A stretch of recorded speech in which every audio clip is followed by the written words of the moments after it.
Good morning class. चलिए next question करते हैं। A man deposited ₹12615 in a bank in such a way that each of his two sons gets the same amount। चलिए देखिए इसमें क्या था। They attain at the age when they are of 21. Now the elder son is 17 years old and the younger is 15 years old. If the rate of interest be 5% per annum compound interest, find the sum deposited in each of the account. मतलब दोनों के account में उसने इतने rupees deposit किए।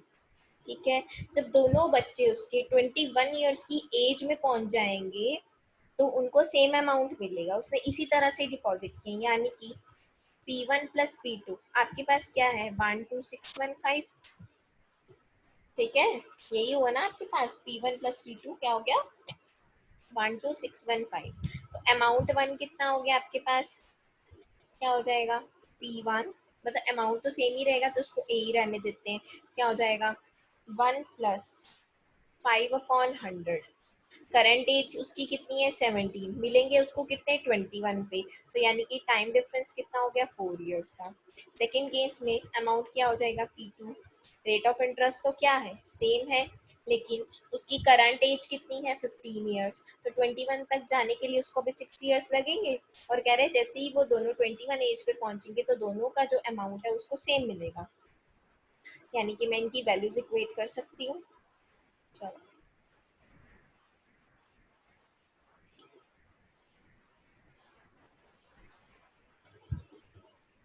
ये आ गया। अब देखिए पूरा का पूरा इससे कैंसिल हो जाएगा, तो आपके पास बचा क्या P1 is equal to P2 into 1+5/100। Cancel हो जाएगा ना, तो यहाँ पे आपके पास बचेगा क्या, ये आ जाएगा। यानी कि P1 is equal to 441 P2 upon 400। अब आपको P1 और P2 की वैल्यू तो निकालनी है।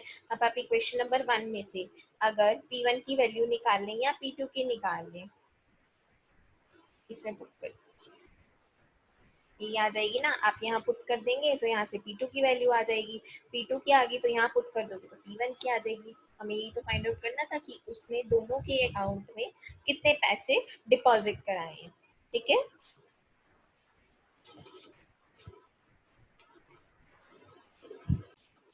चलो देखो नेक्स्ट क्वेश्चन क्या है।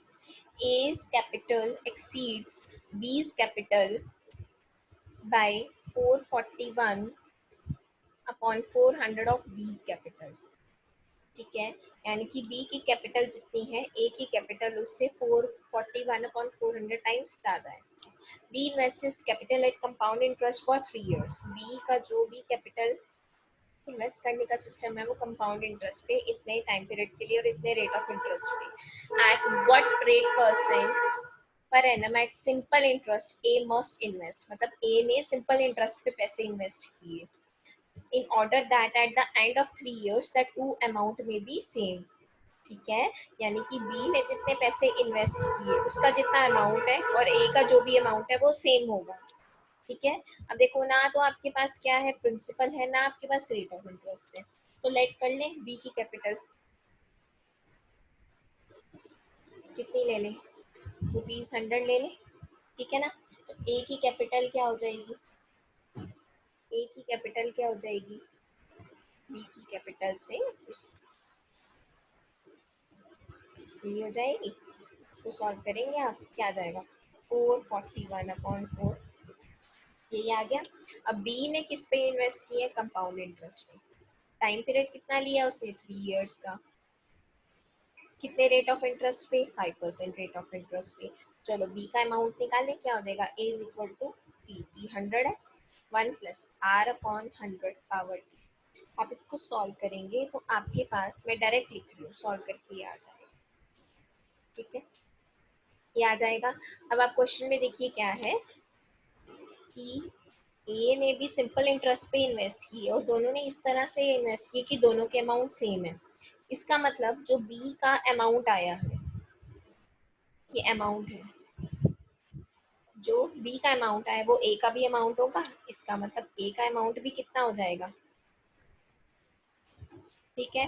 प्रिंसिपल कितना है ए का, 441/4, और इसने इन्वेस्ट कैसे किए हैं, सिंपल इंटरेस्ट पे। तो क्या है formula, P into R into T upon 100, यही है ना फॉर्मूला आपके पास। तो देखो अब क्या करना है, सिंपल इंटरेस्ट कैसे निकलेगा, पहले अमाउंट माइनस प्रिंसिपल, ₹9260/80 माइनस 441/4। आप इसको माइनस करेंगे तो आपके पास कंपाउंड सॉरी सिंपल इंटरेस्ट आ जाएगा, कितना आएगा, 441/80। तो यहाँ पे आप वैल्यू रखिए, 441/80 इज इक्वल टू, ठीक है। यहाँ पे p की वैल्यू रखेंगे, p की वैल्यू क्या है, 441/4।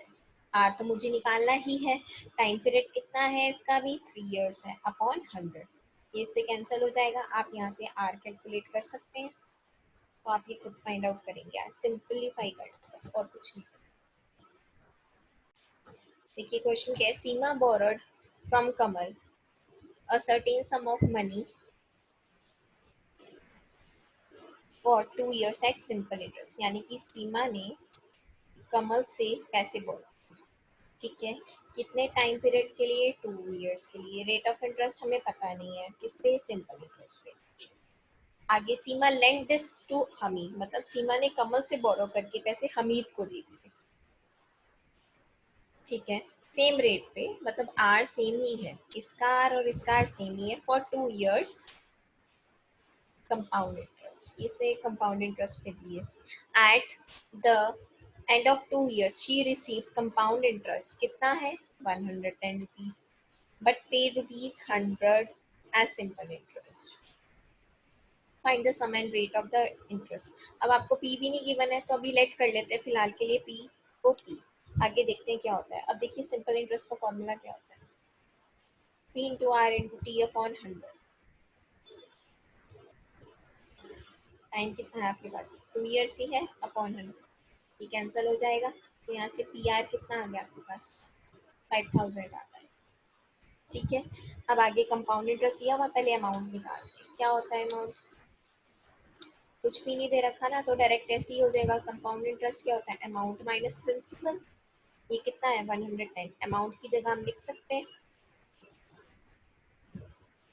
चलो ओवरऑल क्या कर सकते हैं, पी कॉमन ले लो, क्या बचेगा, ये रह गया आपके पास। यहाँ पे a plus B whole square formula खोल सकते हो, क्या होता है, A square plus B square plus 2a, ये -1 एज इट इज, ठीक है। ये कैंसिल हो जाएगा यहाँ से, आप इसको अंदर मल्टीप्लाई कर लीजिए, आर स्क्वायर को लिख सकते हैं ना इस तरह से,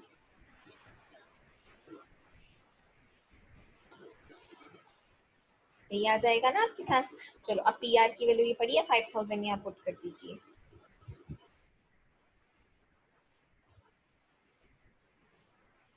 क्या आ जाएगी 5000